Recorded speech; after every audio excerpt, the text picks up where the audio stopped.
and whether it's BJP, Congress, they're all the same in this regard, which is when we were growing up, if you remember, we were part of the Boy Scouts movement. I mean, I'm sure girls were part of the Girl Scout movement, we hope.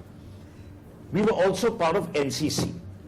One of the fundamental things that were taught were primary first aid care to people. All of that is missing from our curriculum.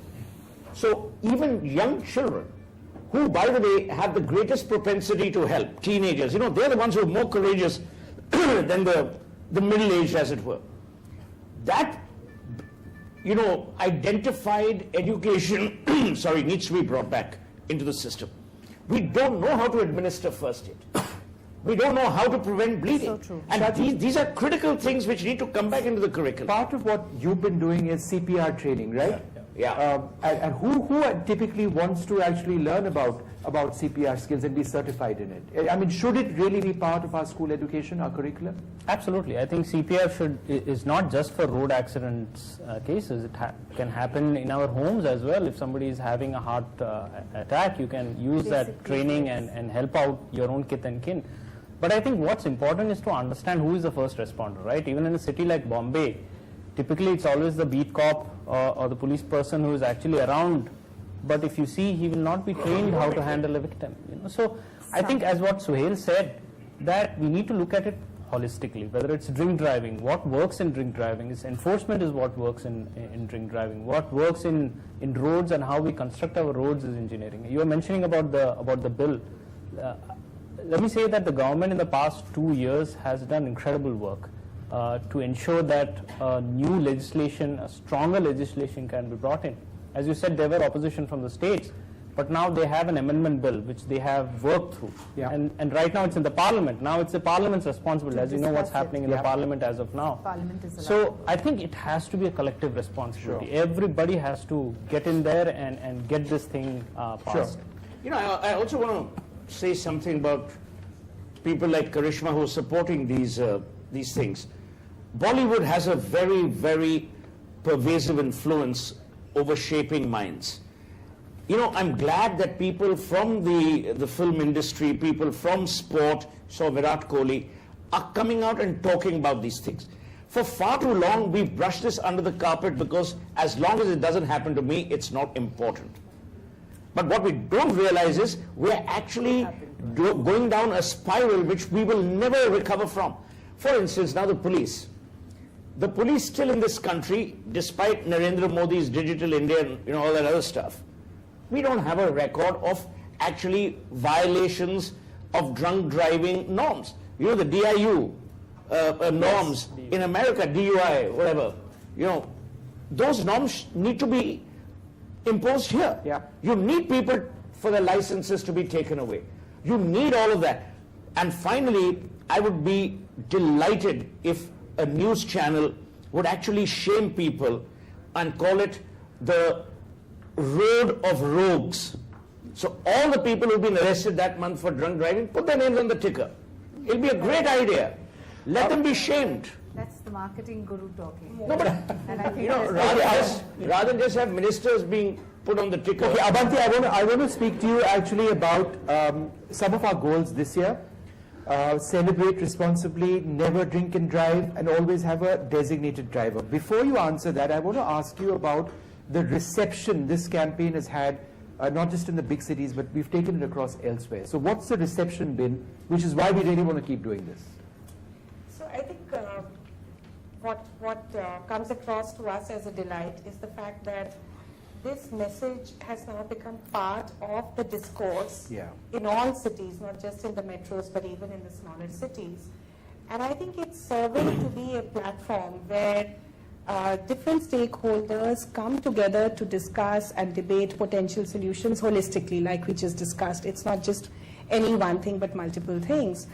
And as part of the campaign, which is something we absolutely want to retain, we've done a lot of on-ground activations where citizens from different walks of life have actually come together.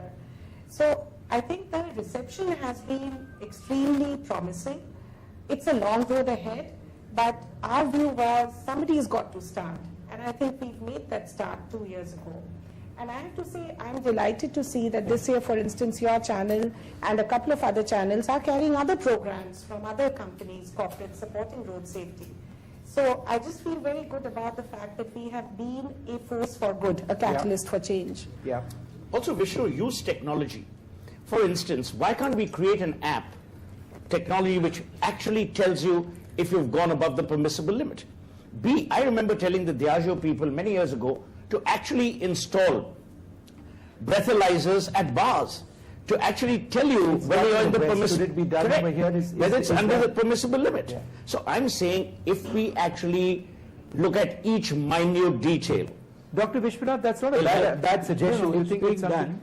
What Mr. Sohail said, many companies have come forward to put this in every bar. It costs 50,000 rupees, and all taxi numbers, all those things are written by the side. So if your analyzer shows that you are drunk beyond a particular limit or whatever, immediately you are supposed to call a taxi and go. And the bar, whoever is operating the bar, is not supposed to allow you out of the bar. Right. So that's being implemented. But Vishnu, I'm looking at a day when the car engine would refuse to start, analyzing the breath in my exhaled breath. This is I being can't done. drive. The car just would refuse to actually start. just live in Delhi, it won't start in any case. I think that Diageo, that company is also sponsoring. Karishma, let me ask you about another key part of this campaign, designated drivers. It's something that exists in so many other countries. It's people just don't do it here for some reason. Would you like to spread a Well, message? I think it is starting. There are a lot of apps now, like Party Smart and things like that, which a lot of young couples and young people do use. So I think it is available now, and I'm sure it'll even grow further. So people should be aware that it is available. So it shouldn't be an excuse that, "Arey, mera driver nahi tha, koi tha nahi to." And I think a lot of young people feel, "I just have a drink or two and I can handle it." Whereas that is not the case. If you are even having one drink, you cannot drive a vehicle. Period. What about, but again, what about the moderate consumption of alcohol? For those who drink, it's obviously a very personal choice. But then how do you assume that you can drink responsibly? No, that's I'm assuming, of exactly- course, that you're not driving, so that's out of the question. But then just being responsible as a drinker, how do you actually figure out where to stop? Well, I think it's from person to person. Like basically, I don't like alcohol, but there are some people who enjoy a drink like every night. So I think for health reasons also nowadays you hear, people will say, I've had one drink or two drinks. But then there are people who think, they can have 10 drinks and be totally fine, which is unrealistic. So there is no really a demarcation. See, the stigmatization should not be of alcohol. It should be of irresponsible behavior. It's the responsibility. I think the responsibility quotient in public at large. Are we Should be there. responsible? Are we going to take onus? If you go out and drink, are you going to take care of yourselves?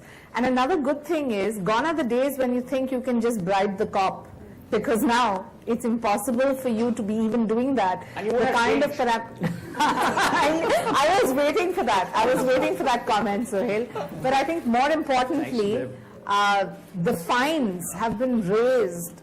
Almost tenfold. Yeah. So somebody who's going to be irresponsible also realizes that there's a huge price to pay. So I think as a society, if we talk about responsibility rather than getting into sermonizing that you must not drink or you must drink, but about the importance of not drinking and driving. And that's why I'd like to compliment NDTV, because you all are one of the few channels that have a collective conscience to talk about these issues, rather than who said what and who did what. Yeah. See, many years ago in New York, there's a campaign which was run by young people, which basically talked about peer respect, peer approval, and peer disapproval. So it wasn't about whether you were drinking too much or drinking less. It was what you were doing after the drinking. If you were irresponsible to drive, if you were irresponsible to, if you were misbehaving, that kind of stuff. Social shaming is a very important tool. But you've got to figure the contours of social shaming. Here what happens is, a lot of machismo is associated with a guy who drinks and drives, thinking, doesn't matter. Haryana's the Wild West. So, if you actually look at those areas, and if you don't have social shaming, blended with demonstrable punishment, which is very penal in purview, you won't be able to solve this.